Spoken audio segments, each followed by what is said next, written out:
Chapter 5. The Deplorable Word.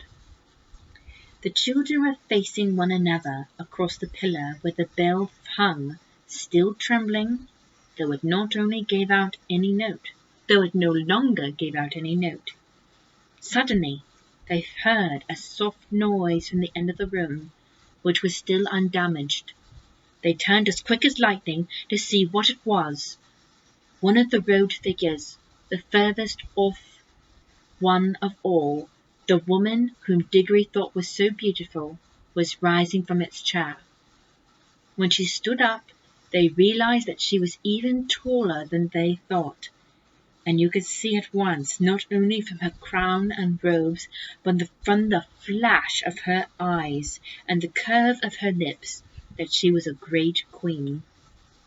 She looked round the room and saw the damage and saw the children, but you could not guess from her face what she thought of either, or whether she was surprised. She came forward with long, swift strides. "Who has awakened me, and who has broken the spell?" she asked. "I think it must have been me," said Diggory. "You?" said the Queen, laying hand on his shoulder. A white, beautiful hand, but Diggory could feel it was strong as steel pincers. "You? But you are only a child, a common child. Anyone can see at a glance that you have no drop of royal or noble blood in your veins. How did you do such as you dare enter this house?" "Well, we've come from another world by magic," said Polly, who thought it was high time the Queen took some notice of her as well as Diggory. "Is this true?" said the Queen, still looking at Diggory, and not giving Polly even a glance. "Yes, it is," said he. The Queen put her other hand under his chin and forced it up so that she could see his face better. Diggory tried to stare back, but he soon had to let his eyes drop. There was something about hers that overpowered him. After she had studied him for well over a minute, she let go of his chin and said, "You are no magician. The mark of it is not on you. You must be only the servant of a magician. It is not another's magic that you have travelled here. It is on another's magic that you have travelled here." "It was my Uncle Andrew," said Diggory. At that moment, not in the room itself, but from somewhere very close, there came first a rumbling, then a creaking, and then a roar of falling masonry, and the floor shook. "There is a great peril here," said the Queen. "The whole palace is breaking up. If we are not out of it in a few minutes, we shall be buried under the ruin." She spoke as calmly as if she had been merely mentioning the time of the day. "Come," she added, and held out a hand to each of the children. Polly, who was disliking the Queen and feeling rather sulky, would not have let her hand be taken even if she could have helped it. But though the Queen spoke so calmly, her movements were as quick as thought. Before Polly knew what was happening, her left hand had been caught in a hand so much larger and stronger than her own that she could do nothing about it. "This is a terrible woman," thought Polly. "She's strong enough to break my arm with one twist. And now that she's got my left hand, I can't get at my yellow ring. If I tried to straight across and get my right hand into my left pullet, I might be able to reach it before she asked me what I was doing. Whatever happens, we mustn't let her know about the rings. I do hope Diggory has the sense to keep his mouth shut. I wish I could get a word with him alone." The Queen led them out of the Hall of Images into a long corridor, and then through a whole maze of halls and stairs and courtyards. Again and again they heard parts of the great palace collapsing, sometimes quite close to them. Once a huge arch came thundering down, only a moment after they had passed through it. The Queen was walking quickly. The children had to trot to keep up with her, but she showed no sign of fear. Diggory thought, "She's wonderfully brave and strong. She's what they call a queen. I do hope she's going to tell us the story of this place." She did tell them certain things as they went along. "That is the door to the dungeons," she would say. "That passage leads to the principal torture chambers." Or, This was the old banqueting hall where my great-grandfather bade 700 nobles to a feast and killed them all before they had drunk their fill. They had rebellious thoughts. They came at last to a hall larger and loftier than they had any yet seen. From its size and from the great doors at the far end, Diggory thought that now at last they must be coming to the main entrance. In this he was quite right. The doors were dead black, either ebony or some other black metal, which was not found in our world. They were fastened with great bars, most of them too high to reach or too heavy to lift. He wondered how they would get out. The Queen let go of his hand and raised her arm. She drew herself up to her full height and stood rigid. Then she said something which they couldn't understand, but it sounded horrid, and made an action as if she were throwing something toward the doors. And those high and heavy doors trembled for a second as if they were made of silk, and then crumbled away till there was nothing left of them but a heap of dust on the threshold. "Whew!" whistled Diggory. "Has your master magician, your uncle, power like mine?" asked the Queen, firmly seizing Diggory's hand again. "But I shall know later. In the meantime, remember what you have seen. This is what happens to things and to people who stand in my way." Much more light than they had yet seen in that country was pouring in through the now empty doorway, and when the Queen let them out through it, they were not surprised to find themselves in the open air. The wind that blew in their faces was cold, yet somehow stale. They were looking from a high terrace, and there was a great landscape out below them. Low down and near the horizon hung a great red sun, far bigger than our sun. Diggory thought once that it was also older than ours, a sun near the end of its life, weary of looking down upon that world. To the left of the sun and higher up there was a single star, big and bright. Those were the only two things to be seen in the dark sky. They made a dismal group. And on the earth, in every direction, as far as the eye could reach, there spread a vast city in which there was no living thing to be seen, and all the temples, towers, palaces, pyramids, and bridges cast long, disastrous-looking shadows in the light of that withered sun. Once a great river had flowed through the city, but the water had long since vanished, and there was now only a wide ditch of grey dust. "Look well on that which no eyes will ever see again," said the Queen. "Such was Charn, that great city, the city of the King of Kings, the wonder of the world, perhaps of all worlds. Does your uncle rule any city as great as this, boy?" "No," said Diggory. He was going to explain that Uncle Andrew didn't rule any cities, but the Queen went on. "It is silent now. But I have stood here when the whole air was full of the noises of Charn, the trampling of feet, the creaking of wheels, the cracking of the whips, and the groaning of slaves, the thunder of chariots, and the sacrificial drums beating the temples. I have stood here, but that was near the end, when the roar of battle went up from every street, and the river of Charn ran red." She paused, and then added, "All in one moment. One woman blotted it out forever." "Who?" said Diggory, in a faint voice, but he had already guessed the answer. "I," said the Queen. "I, Jadis, the last Queen, but the Queen of the world." The two children stood silent, shivering in the cold wind. "It was my sister's fault," said the Queen. "She drove me to it. May the curse of all the powers rest upon her forever! At any moment I was ready to make peace. Yes, and to spare her life too. If only she would yield me the throne. But she would not. Her pride has destroyed the whole world.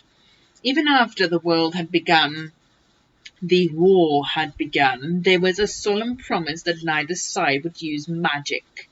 But when she broke her promise, what could I do?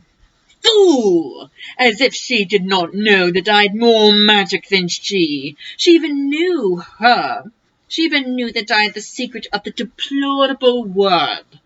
Did she think she was always a weakling, that I would not use it? What was it? Said Diggory. That was the secret of secrets, said the Queen Jadis. It had long been known to the great kings of our race that there was a word which, if spoken with the proper ceremonies, would destroy all living things except the one who spoke it. But the ancient kings were weak and soft-hearted, and bound themselves and all who should come after them with great oaths never even to seek after the knowledge of that word. But I learned it in the secret and paid a terrible price to learn it. I did not use it until she forced me to use it. I fought to overcome her by every other means. I poured out the blood of my armies like water. Beast, muttered Polly. The last great battle, said the Queen, raged for 3 days here in Charn itself. For 3 days I looked down upon it from this very spot. I did not use my power till the last of my soldiers had fallen, and the accursed woman, my sister, at the head of her rebels, was halfway up those great stairs that led from the city to the terrace. Then I waited till we were so close that we could see one another's faces. She flashed her horrible, wicked eyes upon me and said, "Victory!" "Yes," said I, "victory, but not yours." Then I said the deplorable word. A moment later I saw I was the only living thing beneath the sun. But the people, gasped Diggory. What people, boy? Asked the Queen. All the ordinary people, said Polly, who never done you any harm, and the women, and the children, and the animals. Don't you understand? Said the Queen, still speaking to Diggory. I was the Queen. They were all my people. What else were they for but to do my will? It was rather hard luck on them, all the same, said he. I had forgotten that you are only a common boy. How should you understand reasons of state? You must learn, child, that what would be wrong for you or for any of the common people is not wrong in a great queen such as I. The weight of the world is on our shoulders. We must be freed from all rules. Ours is a high and lonely destiny. Diggory suddenly remembered that Uncle Andrew had used exactly the same words, but they sounded much grander when the Queen Jadis said them. Perhaps Uncle Andrew was not even 7 feet tall and dazzlingly beautiful. And what did you do then? Said Diggory. I had already cast strong spells on the hall where the images of my ancestors sit, and the force of those spells was that I would sleep among them like an image myself. And the force of those spells was that I should sleep among them like an image myself, and need neither food nor fire, though it were 1,000 years, till one came and struck the bell and awoke me. Was it the deplorable word that made the sun like that? Asked Diggory. Like what? Said Jadis. So big, so red, and so cold. It has always been so, said Jadis, at least for hundreds of thousands of years. Have you a different sort of sun in your world? Yes, it's smaller and yellower, and it gives a good deal more heat. The Queen gave a long-drawn "ah," and Diggory saw on her face the same hungry and greedy look which he had lately seen on Uncle Andrew's. "So," she said, "yours is a younger world." She paused for a moment to look once more at the deserted city, and she was sorry for all the evil, and if she was sorry for all the evil she had done there, she certainly didn't show it, and then said, "Now, let us be going. It is cold here at the end of all the ages." "Going where?" asked both the children. "Where?" repeated Jadis in surprise. To your world, of course. Polly and Diggory looked at each other aghast. Polly had disliked the Queen from the first, and even Diggory, now that he had heard the story, felt that he had seen quite as much of her as he wanted. Certainly she was not at all the sort of person one would like to take home, and if they did like, they didn't know how they could. What they wanted was to get away themselves, but Polly couldn't get at her ring, and of course Diggory couldn't go without her. Diggory got very red in the face and stammered, Oh, our world. I didn't know you wanted to go there. What else were you sent here for if not to fetch me? Asked Jadis. I'm sure you wouldn't like our world at all, said Diggory. It's not her sort of place, is it, Polly? It's very dull. Not worth seeing, really. It will soon be worth seeing when I rule it, said the Queen. But you can't, said Diggory. It's not like that. They wouldn't let you, you know. The Queen gave a contemptuous smile. Many great kings, she said, thought they could stand against the House of Chan, but they all fell, and their very names are forgotten. Foolish boy! Do you think that I, with my beauty and my magic, will not have your whole world at my feet before a year has passed? Prepare your incantations and take me there at once. This is perfectly frightful, said Diggory to Polly. Perhaps you fear for this uncle of yours, said Jadis. But if he honours me duly, you shall keep his life and his throne. I am not coming to fight against him. He must be a very great magician, if he has found how to send you here. Is he king of your whole world, or only a part? He isn't king of anywhere, said Diggory. You are lying, said the Queen. Does not magic always go with the royal blood? Who ever heard of common people being magicians? I can see the truth whether you speak it or not. Your uncle is the great king and enchanter of your world, and by his art he has seen the shadow of my face in some magic mirror or some enchanted pool, and for the love of my beauty he has made a potent spell which shook your world to its foundations and sent you across the vast gulf between world and world to ask my favour and bring me to him. Answer me! Is that not how it was? Well, not exactly, said Diggory. Not exactly, shouted Polly. Why, it's absolutely bosh from beginning to end. Minions! Cried the Queen, turning in rage upon Polly and seizing her head, the very top of her head, where it hurts most. But in doing so, she let go of both the children's hands. No! Shouted Diggory, and quick! And quick! Shouted Polly. They plunged their left hands into their pockets. They did not even need to put on their rings. The moment they touched them, the whole of that dreary world vanished from their eyes. They were rushing upward, and a warm green light was growing nearer overhead. Thus ends the chapter of the 5th one from The Magician's Nephew. Good day.